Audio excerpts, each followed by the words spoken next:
成功，统治人心努力，留下第二梯次大罢免的立委，就是给赖清德、蔡英文最大的打脸。我们不要让他们继续荼毒台湾，让他们吃到教训，好不好？我们再打一次胜仗。一个错误的政策比贪污还可怕。没有电力就没有国力，只要电价涨就万物齐涨。这一次枪口对紧的是卖台的民进党，卖台的赖清德。赖清德这个政府就是个卖台的政府，拜托大家拯救我们下一代，拯救我们的能源政策，请用河山演艺公投投一票打脸赖清德。Ladies and gentlemen, welcome the host. 因为民进党实在太坑我啊，到现在不悔改。演秘书长林右昌他下台下得很不爽，可是更让人不爽的是，辜柏勇不是啦，徐国勇啊，这够欢庆啊！拜托起来，徐国勇，这是我的职权呢，够阿爸哎，在政论节目上讲10股51股是 gay， 要不然就是偷放监视器，又没有做过正经事。各类接下来讲动的出现，原来是权力分赃，代表蔡英文来接受秘书长的职位，代表什么？因赖要重新合作，继续荼毒台湾，让他们吃到教训，好不好？怎么让他们得到教训？要赢第3次，留下林思明，还有6个第二梯次大罢免的立委，就是给赖清德、给蔡英文最大的打脸了，对不对？对。电力就是国力，用电是大家所关心的，大家都会担心电不够，你的电压到底够不够，你的电力到底够不够。第3核能发电厂在今年已经是停止运转，我们希望它能够再恢复运转。为了稳定供电，核能发电它是非常稳定的电源，同时也是在2024年欧盟里头，他认为干净能源仅次于水力发电的低碳电力，比风光它所产生的碳排都要低。台湾的电98%的电力都来自于进口，在这个进口当中，其实台湾处于危险的地缘政治。如果今天中共要封锁你的话，煤炭的安全存量是30天，天然气大概就只有12天，但是一个核能发电，它可以持续的运转12个月到18个月，所以它可以稳定供电。第3核能发电厂恢复运转，其实是让国人安心，让国人相信我们的电力是可以稳定的。这是一个高难度的社会运动，我希望大家一起来完成这个社会运动。公投它是18岁就可以投票，拜托你18岁的手投组、19岁的手投组、今年满20岁的手投组，为了台湾的电力稳定发电，能够为台湾的能源政策多尽一份心力。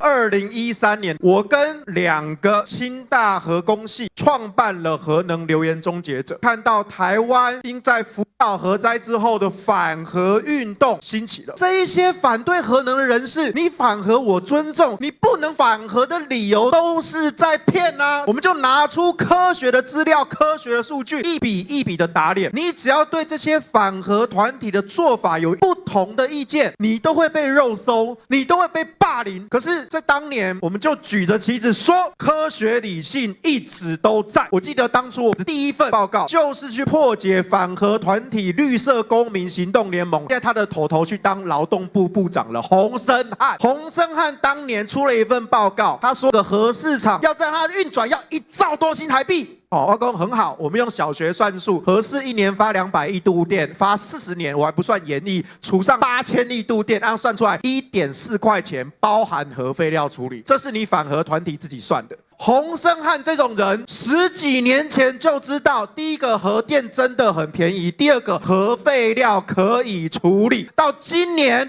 我站上公投辩论台，我1场打5个反方全部都在跟我跳针。核废料，核废料，核废料，核废料，核废料！民进党最希望你觉得公投没用，否则柯建铭怎么会1天之内3读通过修法脱钩大选，丢到2年后的2021年，结果投票率都不高啊！今天823的核三公投是一个决战点，823核三演绎公投投同意，罢免投不同意，革命尚未成功，统治人心努力。人民真的生气，因为赖清德倒行逆施，因为赖清德太过分了。今天核三必须要演绎，感谢民众党这个重要的公投提案。全世界都知道，未来最重要的赛道就是 AI， 没有电力就没有算力，没有电力就没有国力。现在核电厂是不够的，除了因为节能减碳、气候变迁、全球暖化导致气温上升2度C，就会带来人类灭绝的浩劫。在台湾曾经有极端气候，小林村灭村，悲惨的过去仍旧历历在目。未来作为太平洋的岛屿，全球暖化，台湾首当其冲。我们必须要用干净的电，我们必须要用不会排碳的电。英国、欧洲，连曾经发生过福岛核灾的日本，都决定未来只有一个答案，就是核电。因为核电最安全、最干净、最稳定，而且最便宜。我们在野党在帮台湾省钱，我们的执政党却要把台湾的新台币一直送到美国去啊，把台湾逼向绝路啊！我们用最肮脏的电，用废发电，用人命发电，我们用最贵的天然气，而且还是买全世界最贵的。美国的天然气是全世界全世界最贵的，只要电价涨就万物齐涨。一个错误的政策，台湾要付出多少代价？比贪污还要可怕。下架民进党，保住台积电。8月23号，我们再打一次仗。这一次枪口对准的是卖台的民进党，我们再打一次胜仗。我们的炮口对准的是卖台的赖清德。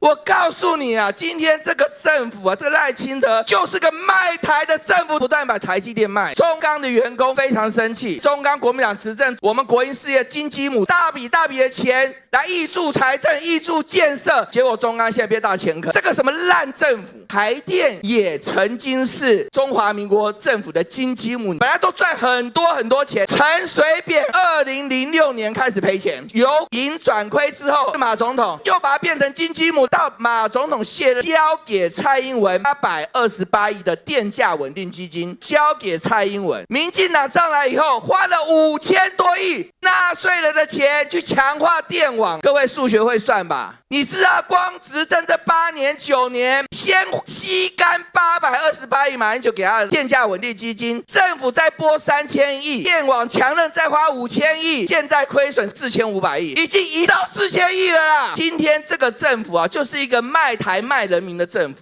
台积电卖掉，中钢毁掉，台电毁掉，拜托大家拯救我们下一代，拯救我们的能源政策，拯救我们的肺，拯救我们的电力，请用核3研议公投同意票打脸赖清德。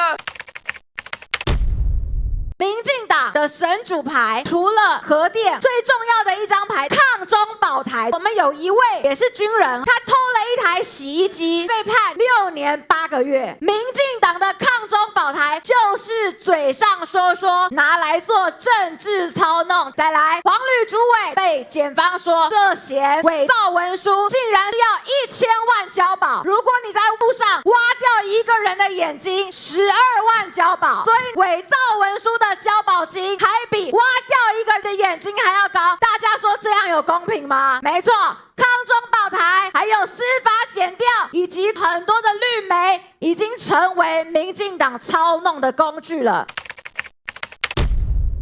立法院决定要把这件事情做决定的权利交给台湾人民，让台湾人民做决定。他说我们提的这个公投主文毫无意义。什么叫做确认没有安全顾虑？如何确认没有安全顾虑？问了一堆。我那时候说明会现场的时候，你既然敢来参加这场说明会，你要有所准备。为什么没有准备就跑来说明会问奇怪的问题？到今天，民进党立委还在立法院说公投主文是废话，公投毫无意义。民进党的立委讲出这种话，代表是我们在修法的时候，民进党的立委全部在睡觉。请民进党的立委回去看看核管法公投的主文为什么这样写？答案就在核子反应器设施管制法第6条的规定，立法院在5月11号3读通过的条文。你民进党的立委自己都不知道，人民1个月花19万养你这个立法委员，到底是养你去立法院立法好好做事，还是在养米虫啊？核电研议不安全的话，没有一个人会同意啊。但是核电研议评估是安全的，还不肯用。政府叫什么政府？叫民进党政府。823只有用选票才能够用更大的声音，用更大的民主敲醒这个民进党政府，用选票教训民进党。